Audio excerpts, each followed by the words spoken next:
Hello, Leo, Sun, Moon, and Rising, my lovely fire signs, Leo. Welcome to your weekly forecast. This is from the 18th of May till the 24th. I'm Raisa Lima. I'm an astrologer using Western tropical zodiac signs and the whole house sign system. What does it mean? It means that I put your sign, Leo, at 0 degrees, as you can see already in the chart here, in the ascendant line. That's the ascendant line, meaning your first house will be ruled by Leo. So therefore, I recommend that you watch your rising sign first, your ascendant, then you can watch your sun and your moon. The aspects from the planets will be the same. If you're watching for your moon or for your sun, they will be talking to your moon or your sun. But the houses, the themes of the houses will make more sense if you're watching for your rising, okay? So let's dive in. It's a loaded week. We have a lot as usual. The sky never stops. We have Venus moving signs. We have Mars moving signs. We have a whole season starting as well. We enter in Gemini season this week. And as we start the week on the 18th, Monday, Mercury enters Gemini. All right? And that's Monday opens a shift in the air already. Look at my computer here in my lap. I think it's better. Okay. So Mercury enters Gemini is one of the favorite places to be, obviously. Mercury is in its domicile at home in Gemini and is dignified in Gemini. And suddenly the mind gets faster. Yeah, it's when the thoughts multiply, conversations open as well, and an idea starts moving here. But anyway, it's not very quite Mercury ingress here because immediately it's gonna conjunct Uranus, as you can see here at 1 degrees, and it will also sextile Neptune, stronger the next day on the 19th. So it's not just any mental clarity here. This is a lot of insights, downloads, sudden messages, unexpected ideas. Yeah, but that 11th house, it could be messages from friends, communities. You're super busy. You're mentally busy and charged.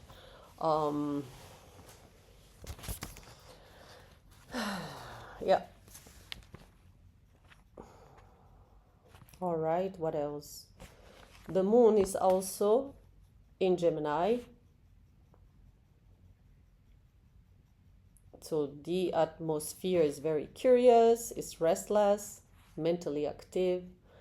But because the moon isn't making, as you can see, well, I'm set my chart to 12 hours, so noon, Dubai time. We are UTC +4, so wherever you are in the world, make the mathematics. But on this day, the moon isn't really making any major aspect. So emotions may feel more observational than dramatic, I would say. We're processing through the mind. Yeah, Gemini's air signs, they're more mind than heart and feelings and stuff like that. Not necessarily through the body as well. That was more in Taurus. Now in the background we have, and I talked about this last week, if you're watching, if you start already following or you subscribed here, you watched for your sign last week. Remember I said this energy was going on through the whole week. Mars sextiling Venus, which is beautiful. It's a very auspicious. It's an opportunity either to meet someone, to travel somewhere, to anyway, opportunity to action. They are still in sextile. They'll be in perfection on the 19th, but they will change signs because they are very on the tail of the dragon, as we say. 29 degrees, 29 degrees. That's where desire meets movement and attractions meets courage. Yes, words may carry some heat. There is flirting, creating, initiating, reconnecting, all of that. That can happen very quickly. We talk about that. Still on. Stay open this day. Message may come suddenly. An idea arrive out of nowhere. Maybe for a trip somewhere. In another country, foreign lands, with your partner, with your friends. Um, Tuesday. Now let's talk about that. My God, Tuesday is a lot. Venus is entering Cancer and Mars is entering Taurus. And that changed the rhythm completely. They're still in a sextile, right? But I would say after a week of fire and speed, now the energy slows down and becomes more tangible. Mars leaves Aries and enters Taurus, while Venus leaves Gemini and enters Cancer, and yet somehow they're still speaking to each other through the same sextile. But the tone is different. Why? There is no longer this impulsive attraction or this fast moving desire. Now it's all about consistency. It's about safety, touch, emotional presence, and that's the question. So let's say if you started a relationship, that's the first phase where you're flirting, you're messaging, and you're like, I like this too. Everything seems so green, so good, so nice. And now it's that phase where you're like, okay, but where is this heading? Are we exclusive, or are we seeing other people? Or, it's where you want to ground, where you want things to be clear. Yeah.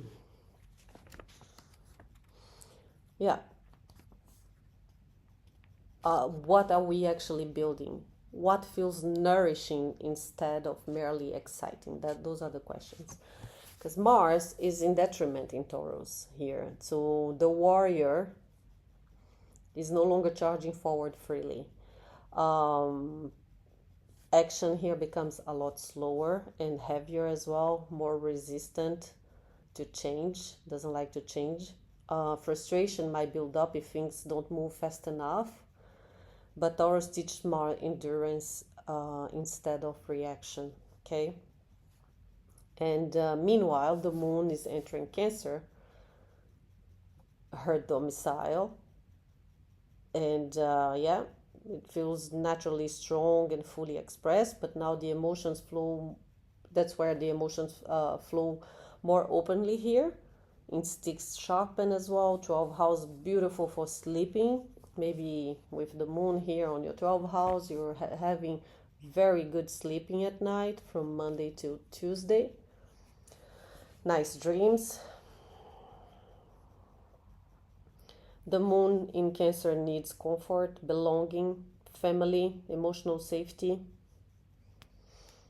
And as soon as the moon enters Cancer, it's gonna immediately conjunct Venus as well, amplifying sensitivity, nostalgia, tenderness, emotional openness. So you might be craving closeness on this day, on Tuesday. Home, comfort, affection. 12 houses, everything is internal, is inside of you. It's almost like I don't want to get out. I want to stay home. I want someone to come and caress my hair. With all this feminine energy on your 12th house, and I said there's differently for each sign. Yeah, like for Cancer, it was on the first house. For you, it's on your 12th house. So yes, might really be something with your mom.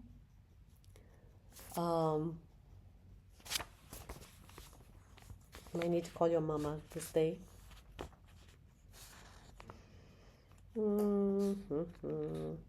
Now the moon is also squaring Neptune, and that emotions can blur reality. So the same day that Venus and Mars are moving signs, now the moon squaring Neptune is when, remember I was saying like, okay, everything was going so well, everything is going very well if we are talking about a relationship. Now here it's like, is this a dream? Is this real? Or is when you are so used to that person sending you messages, good morning darling, oh, how are you, I miss you, and then things slowly in any relationship they create a certain distance. It's not, there is no need of all this flirting after a while, but then it's like, okay, does this person still like me or not? Oh my god, does he feel the same way I feel? Why is not texting me now? It's like everything's quite blurred, and it brings a little bit of fear and anxiety, and and be mindful, be careful, because moon in Cancer is very sensitive, and Neptune tends to bring those illusions and disillusions and all of that. um yeah, so it's a day to feel deeply without abandoning discernment. So soft doesn't always mean safe. Yeah, I wrote down here, intensity doesn't always mean truth, and not every emotion needs an immediate reaction. As we move to Wednesday, 20.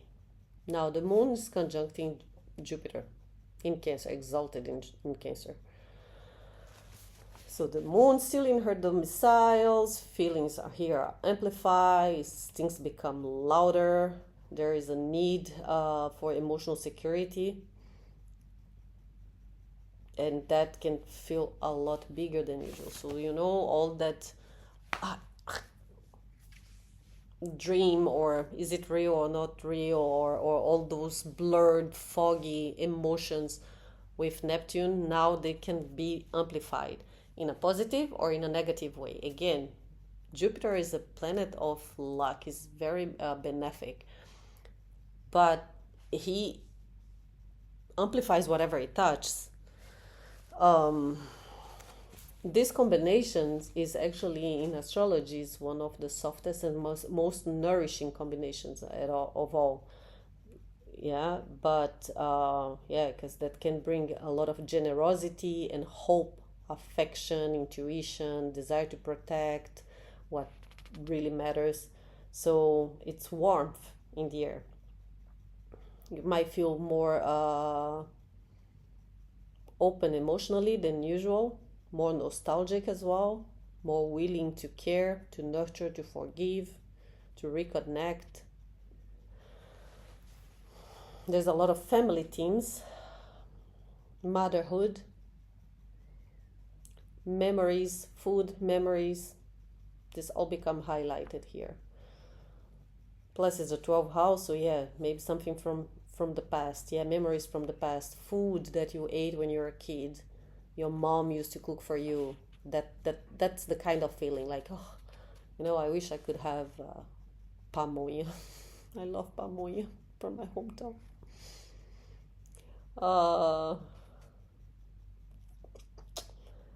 Yeah, and I said, yeah, I wrote here, because Jupiter expands whatever it touches, emotions can also overflow. Reactions can become bigger than expected. Sensitivity increases.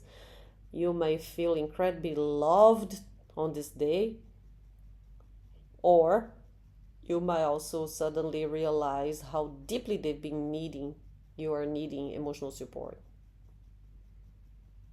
It's a beautiful day for healing and creating emotional safety.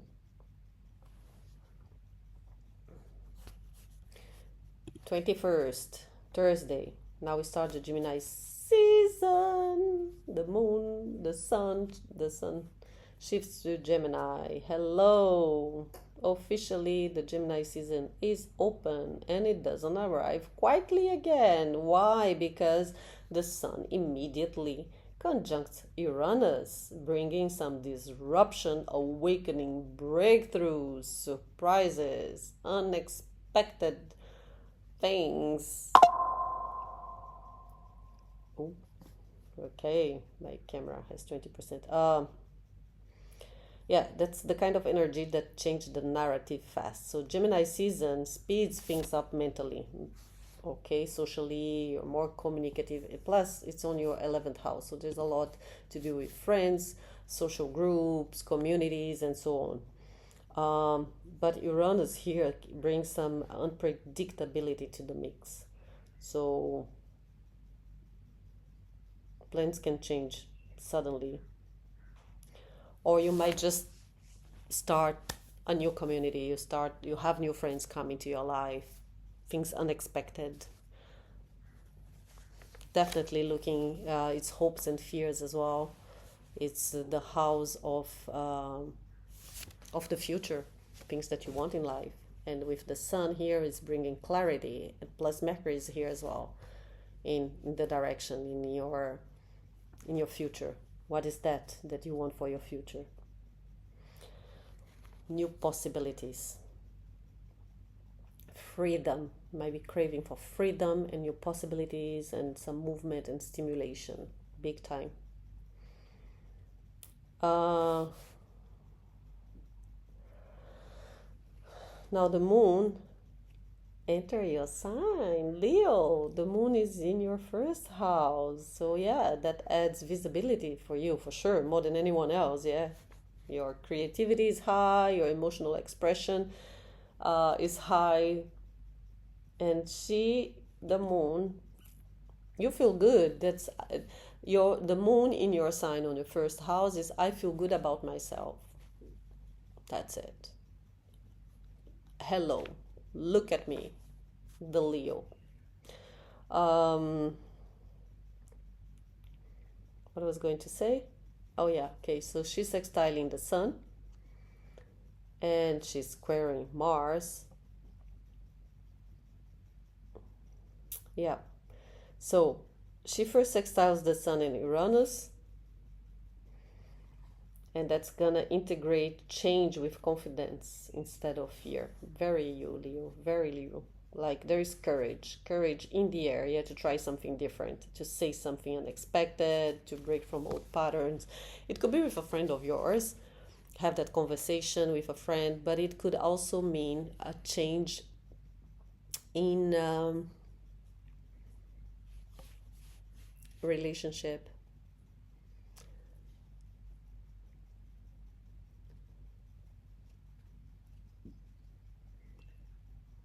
The courage to do something. There is something, and it might be unexpected for you as well. You might take that decision either to transform some relationship. It could be either to break up from a relationship, either to bring to the next step. Let's be exclusive. Let's detach. Let's end this relationship. But you feel good. You feel really you are the king of the situation. You are in control of your decision. If it's about a relationship that you're terminating, that you're ending, the sun here is shining on you.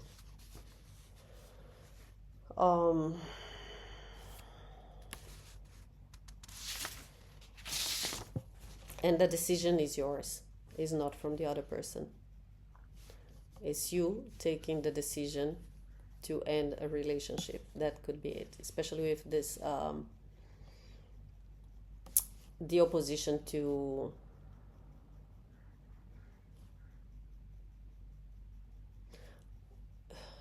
Pluto retrograde here.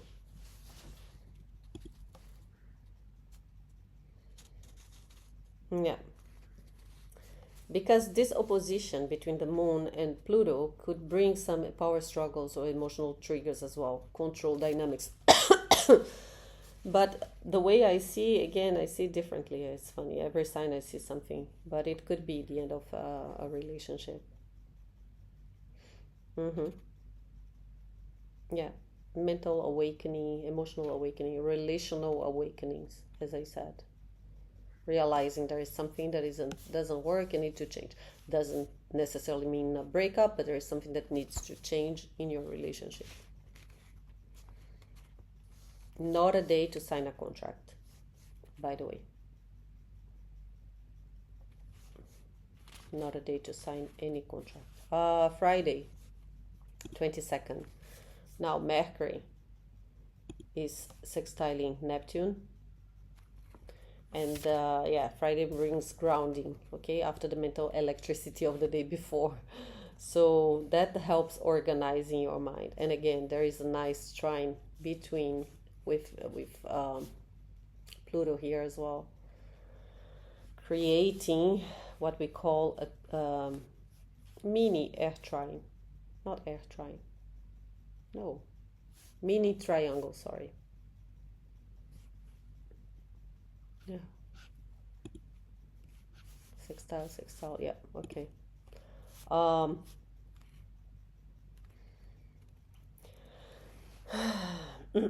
so this sextile helps your mind organize itself after all the noise, all the ideas, all the downloads, or whatever happened. If there was a breakup or whatever happened the day before that was triggered by Sun Uranus conjunction, now is the pace that is still fast, but there is direction here. It's excellent energy for making decisions on this day. Yes, structuring plans, having serious conversations, studying, negotiation.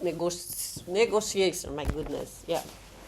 Maybe if it's about signing a contract here, it's a more favorable day, Friday. Um, Committing to an idea. Mercury in Gemini wants movement and options. Saturn in Aries is asking, but what are you going to actually do about it? So there is maturity in communication on this day. And you might speak more directly, more honestly, more intentionally. And now here, ninth house, it could be something, you want to learn something new, you're starting a new course. Um,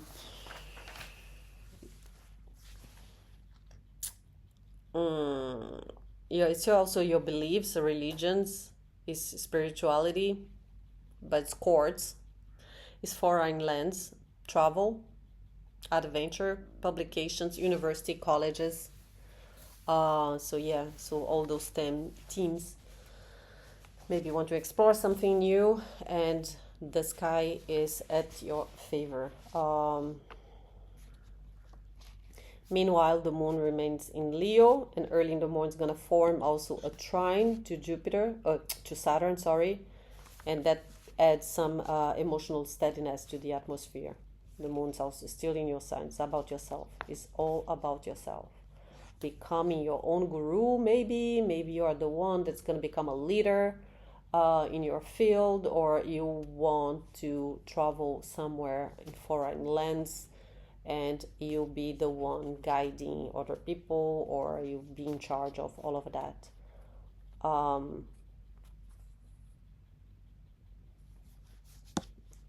Saturday, what do we have Saturday? Now the moon shift to Virgo, and it goes from your signs, yeah, very expressive fire, into something a lot more observant, analytical, and detail oriented. That's the moon in Virgo. So after days of movement and revelations and mental stimulation, now the nervous system wants order and clarity and answers as well. So something practical to hold on to. Now the sky refuses to stay simple that day, because as soon as the moon enters Virgo, she's gonna square Uranus and the sun in Gemini. And that creates tension between logic and overstimulation. Okay, it's when the mind is racing and goes into details and it's picky and it doesn't, yeah, plus that can change unexpectedly. Um,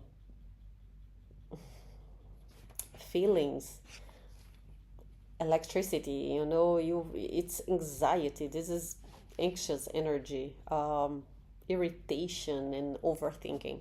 A lot of, it's mental exhaustion on Saturday. Well, sorry, I need to say what I see. You like it or not, that's the kind of energy. Again, once you understand, and if you see this in advance, good, you get yourself prepared, and it's like, I'm not going that direction.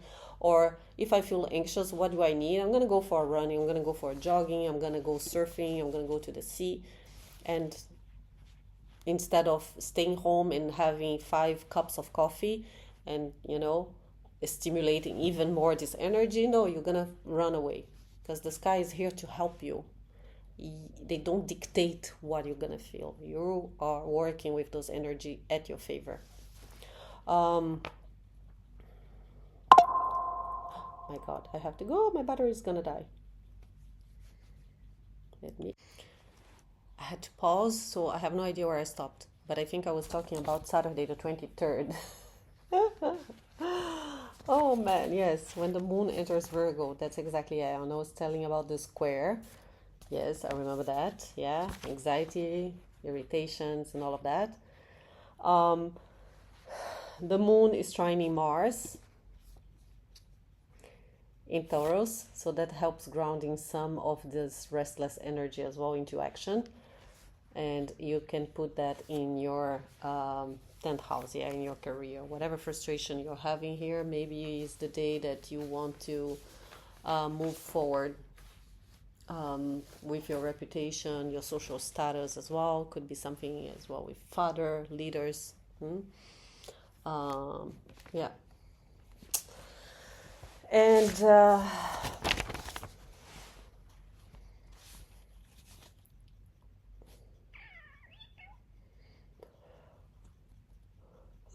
what was going to say? Okay, is trining Mars and is sextiling Venus. That's going to be a bit later. The moon's going to sextile Venus, as you can see here. Oops, yeah.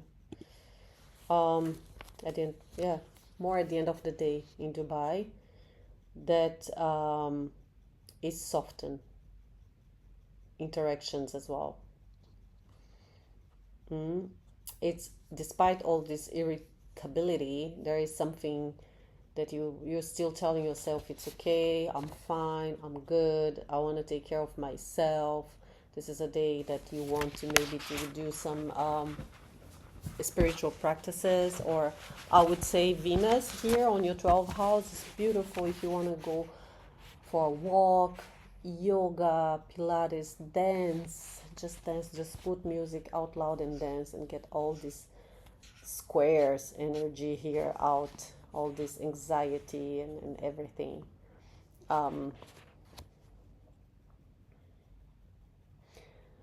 Support is available here, yeah, through small gestures, familiar people, a friend, a girlfriend, your wife, your loved ones, your kid, your son, your daughter. And routines, nourishment, food. It's a day. I'm gonna talk. Okay, I'm not gonna talk about this yod. Thing is, the moon is also conjuncting the south node, and that brings some old emotional patterns and habits as well, fears, coping mechanisms, and memories closer to the surface, old memories. So you may feel emotionally drained without understanding why, or some people as well, they might just realize what they have outgrown. Now, on Sunday, it's a crossroad energy. Sunday carries friction, but also momentum. Now, the moon starts the day squaring Mercury in Gemini. And that's a bit of a tension between emotions and mental overload. So it's like the thoughts are too fast and your body's struggling to keep up, yeah? That brings some misunderstanding, overthinking, again, anxiety, irritability, all of that. Reactive communications as well are active during the sky.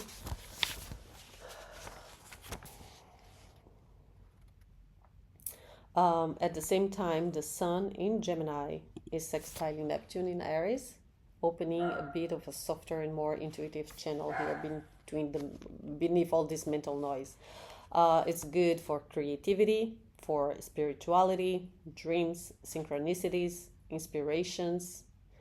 Yeah, so wouldn't be surprised if conversation that feels like meaningful, like strangely, like oh my god, But the sun is also squaring the nodes of faith, um, of fate.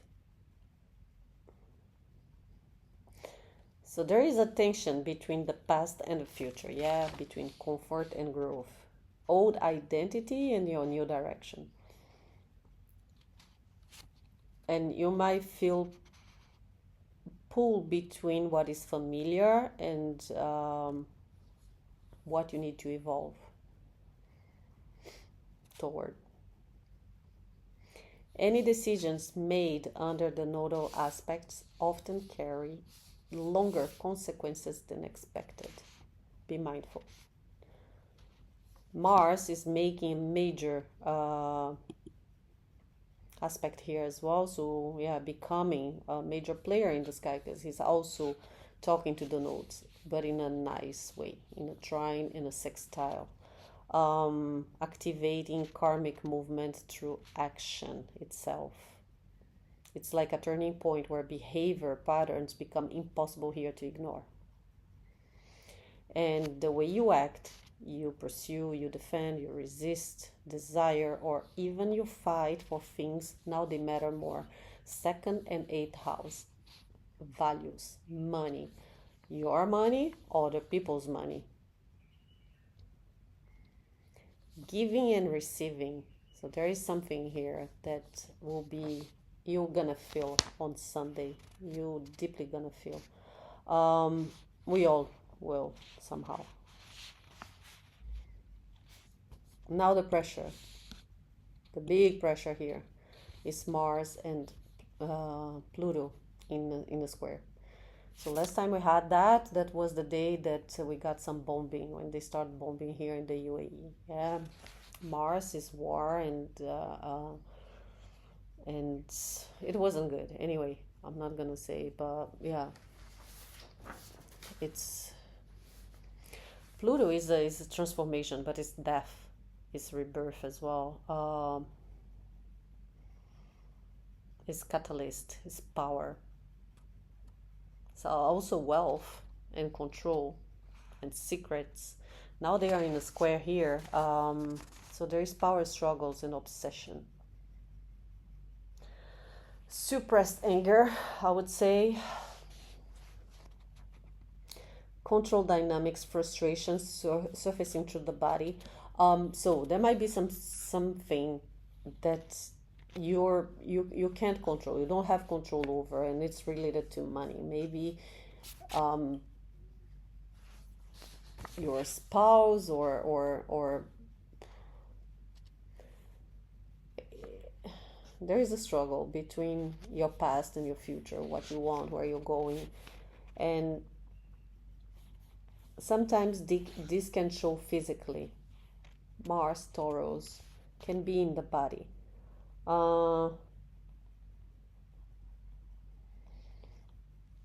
This could be literally the end of a relationship, of a marriage, of a partnership coming to an end.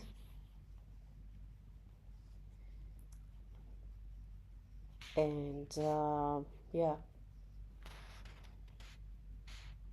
it's not very light in energy, but it's transformational. Okay, but for you it could mean, yeah. Remember, I think I said something before, when the moon, when the moon was here, opposing that, and there was this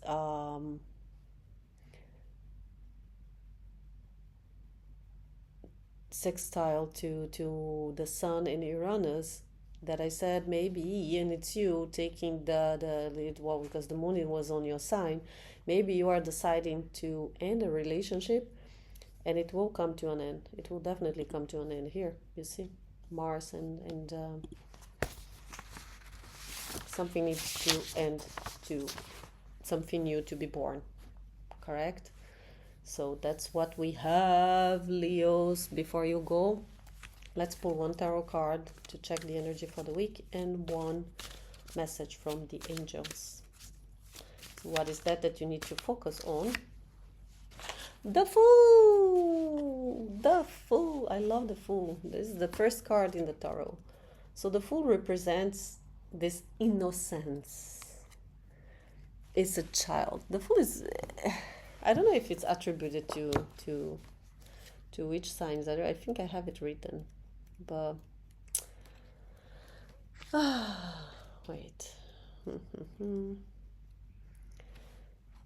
Yeah, it's attributed to Uranus.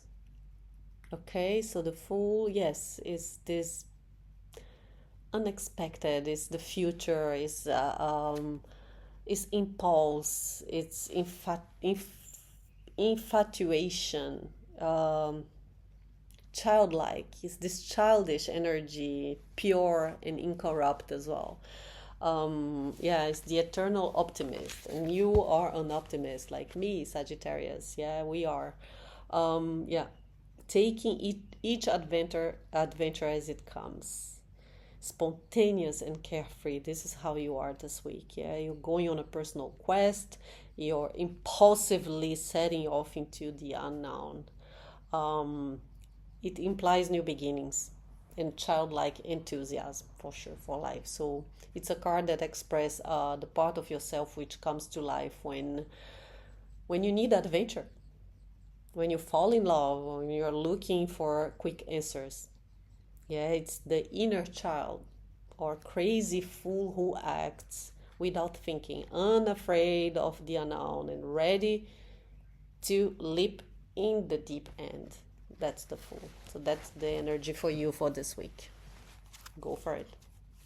Write me later. Whoa, whoa, whoa. A card already jumped here. Sorry. 1515. Self-care. Rest, nourishment, relaxation, boundaries, rejuvenation, healing, peace. It's okay to prioritize yourself and take time to rest. Cancel plans if they are overwhelming and instead recharge with cozy evening. Nourish your body with good food. Sleep and relaxation. That's Venus in Cancer on your 12th house. What fears or doubts are holding me back, and how can I overcome them to take a leap toward positive energies? South and North Node, remember? Identify one area where you feel stuck and take a small but significant step toward overcoming this obstacle. Believe in your ability to create the change you desire. You're there. Beautiful, beautiful, Leo, really. So that's what I have for you. I hope you enjoy. If you did, please don't forget to press the like button. Doesn't cost you much, but it means so much for me. And I'll see you next week. Bye for now.